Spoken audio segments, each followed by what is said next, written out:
Tonight's edition of Digging for Old features some of Portland's finest handiwork from a century gone by. Oregon's most significant fashion house in the late 1800s and early 1900s was actually owned by two women, which was very rare at the time. The Shogren sisters made dresses and clothes for the wealthiest Portlanders, and many of their creations still survive today thanks to the Oregon Historical Society.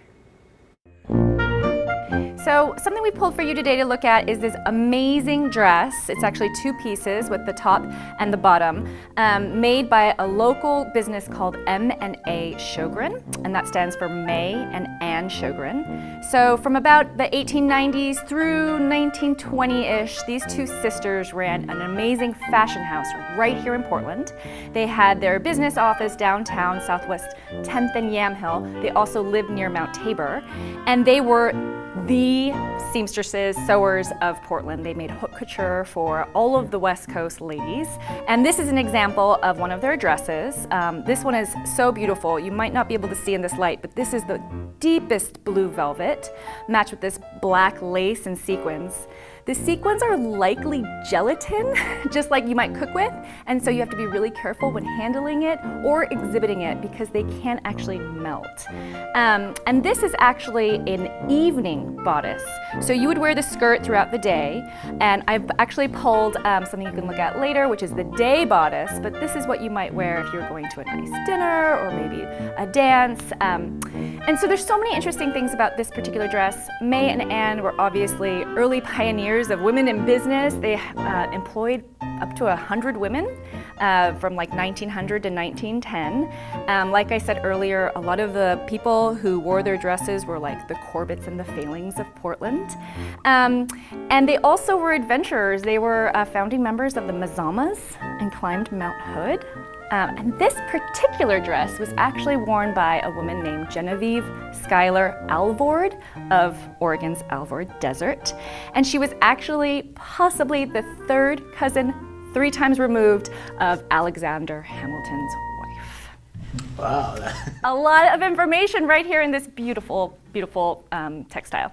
So you mentioned it's 2 pieces. It is 2 pieces. How does it connect? It doesn't actually connect. There's waist tape around the bodice bottom, and then there's lots of intricate buttons and clasps along the back. They were daughters of Swedish immigrants, and they grew up in the Portland area, and they lived here until their death. So May was actually, she was taught by a local clothing designer, and then she struck out on her own in 1889, and her sister Anne joined her and mostly did the administrative work for the business. They had a third sister as well who wasn't as involved. They were known in general just for how intricate all of their designs are. So yes, definitely the lace on the bottom, but all of the beadwork, the sequins, the lace, it's all very intricate, which is, again, what they were known for. This particular skirt was constructed in such a way that it would almost look like it was twirling probably when Ms. Alvord wore it. So in 1900, this would have cost a couple $100s. But in today's dollars, their creations would have cost somewhere between like $2,500 to $6,000. So not, just an everyday purchase. And they would go to France and study the latest fashions, and they would also go to study and purchase fabrics. We have several of their creations in our collection. There's always one on view in our permanent exhibit, Experience Oregon. This one was on view in that exhibit, but we rotate them once a year just to maintain their safety and to make sure that they're going to be preserved for years and decades and centuries to come, hopefully. We pulled out just the day bodice that was meant to go with this dress. You can see it's that matching deep, deep blue velvet and matching black lace, but it's a little bit simpler, maybe not to us. It still looks quite intricate, but that's what you would have worn when you were just going about your day in 1900, if you were a very well-to-do Portland woman. So when businesses like Meyer and Frank started becoming more popular and people could buy ready-to-wear, they did start fizzling out. So I believe Portland City Directory, there is no M&A Shogren as of 1920. I think it's really interesting. Obviously, we can look at textiles over time and see kind of the role of women in society, but to see this kind of flipped on its head and being a women-owned business who is employing women and possibly even providing healthcare insurance, I think it's just a really inspiring story. Again, like the fact that they were mountaineers, they were really breaking the mold in 1900, and so that's just really inspiring to me, and I love being able to tell that story to people.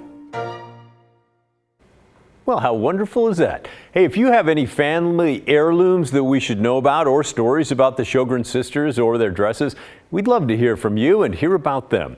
You can email us. The address is thestory@kgw.com or call and leave us a voicemail, 503-226-5090.